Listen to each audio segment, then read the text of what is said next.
Whale, dolphin, or lucky fish. This is my favorite. I know I say this about a lot of things.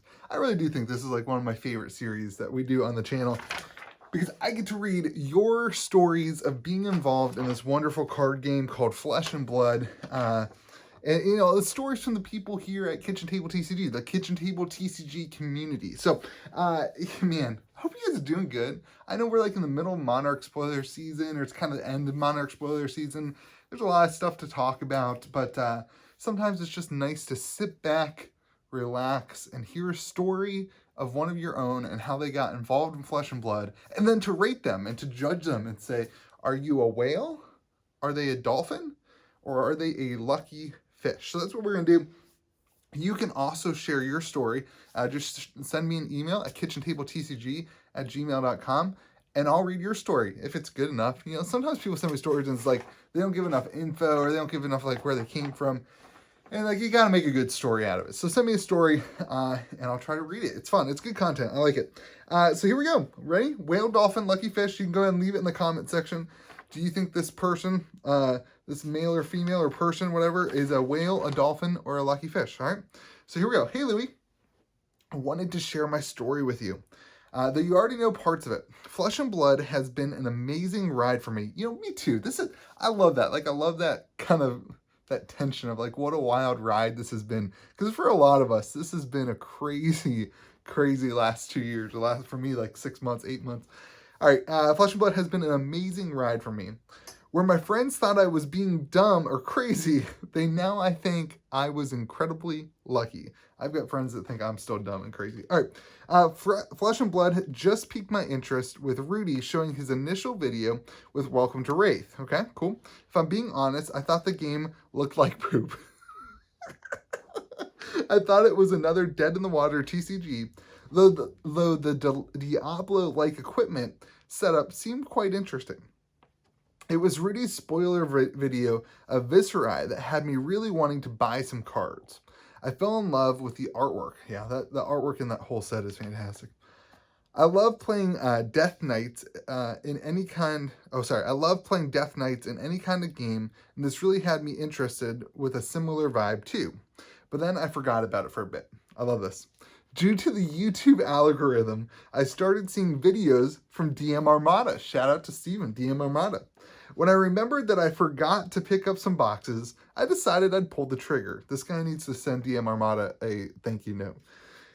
I started off ordering Welcome to Wraith boosters that I purchased for around $75. I assume he's saying about boxes. I started with 2 or 3. I did manage to get a legendary, and I remember being very excited to see my very first cold foil.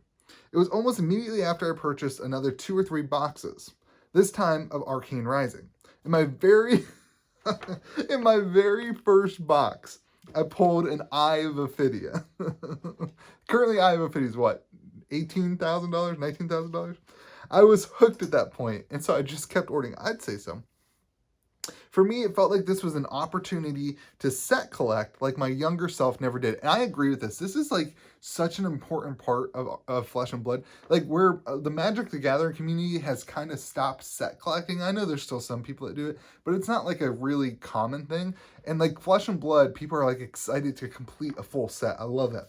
So he said, for me, this was an opportunity to set collect like my younger self never did. I started playing Magic at the age of 8 or 9. So about 22 years ago. Even in my adult life playing Magic, I never felt the desire to set collect since it felt pointless. There's not that from the beginning Magic because there's so many sets. I agree with that. I think we're all kind of in the beginning. We're all excited to like be like, oh no, I have a full set of cold foils. I have a full set. Like I'm so on that train. It's unbelievable. I'm so on that train.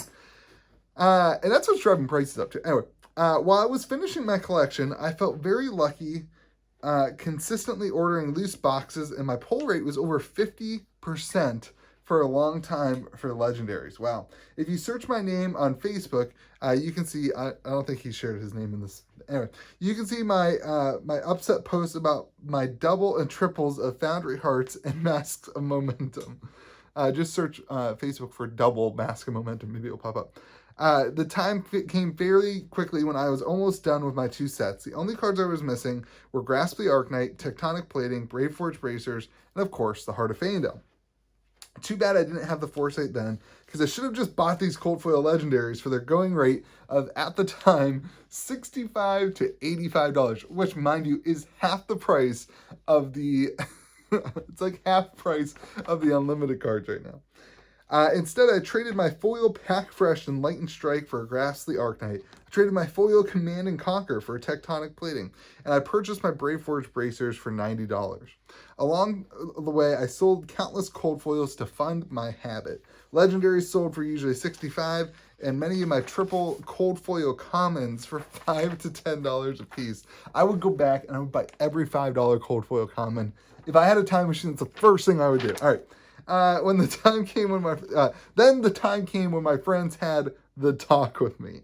After I bought up the last remaining card I needed, my friends all discouraged me from purchasing the Heart because I had spent somewhere around $3,000 for all my cards.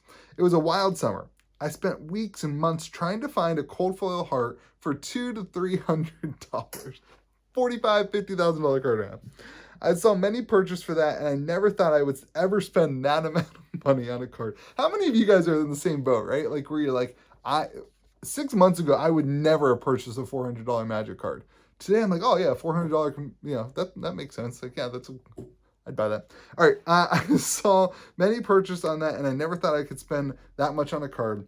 At 3 a.m. one night, I've done this, I decided to finally purchase my last card at full retail price, for the time at $660. My heart sank. I instantly regretted the amount that I paid, but it's done. My 2 sets were complete. Finally, Crucible came out, and I decided to just buy all my expected boxes up front. I purchased 11 boxes up front and a 12th box a few months later, all for $75. In my very last case, in box 1 was Cheyenne and my Arknight Shard. So same box, Cheyenne and Arknight Shard. I love it. A sigh of relief that I wouldn't have to spend $660 on that Fable 2. To wrap up the story, it's been so much fun collecting and playing. I've met and played games with people all over the world, and for that I am eternally grateful to LSS. I have completed my first 3 sets with each cold foil. I could not be happier with my collection, but Monarch is just around the corner. Have fun, Louie, and keep up the awesome work. Hey, that was such a fun story. Like, I love hearing your stories because, like, I kind of missed the WTR and the Arcane stuff. So for me, it's like awesome to hear the stories of like people who, like, I never got to buy a $50 cold foil legendary. Like that wasn't my world. So it's awesome, and it's really fun to hear those stories. And it's just exciting to me that, that people got in that early and now still have the cards. Like, this guy still has the cards. His net worth increased like $100,000 based on that, probably more than that if he has a full set, right? Depends on how many rainbow foils and whatever he kept, but like, because of the huge increase in prices, because of the success of this game, I love hearing stories of people whose life potentially changed. Like, if he gets into a pickle, he's able to sell some stuff and be able to make some money. I love that is happening in our world. I mean, I've heard stories of people like 20-year-olds who were able to buy their first car because they sold the Heart of Fandel that they pulled a year ago. Like, I love that. Like, I think that is amazing that people, we saw a video on my release video of the card, right? Somebody who put a down payment on their house by selling Flesh and Blood cards that they paid like a couple $100 for. Like, I absolutely love that. I think that's such a unique and funny part of our community, and I think it needs to be shared. So, dude, thank you so much for sharing your story. You didn't put your name on there, so I don't want to say your name just in case you didn't want people to know. But man, so much fun. Let me see in the comments. Do you think, I think this one's obvious. He's obviously a lucky fish. I'd be interesting to know what this person's Monarch plans are. Like at this point, do you just buy a ton of Monarch? Like, did you just buy 50 boxes of Monarch because you could, I don't know. Man, crazy. Hope you guys enjoy it. If you have a story to share, hit me up at KitchenTableTCG@gmail.com. Give me lots of info. I love the info, and read the story for you. Let us know in the comments, whale, dolphin, or lucky fish. Hope you guys have a great day. Thanks for being kind to the people around you.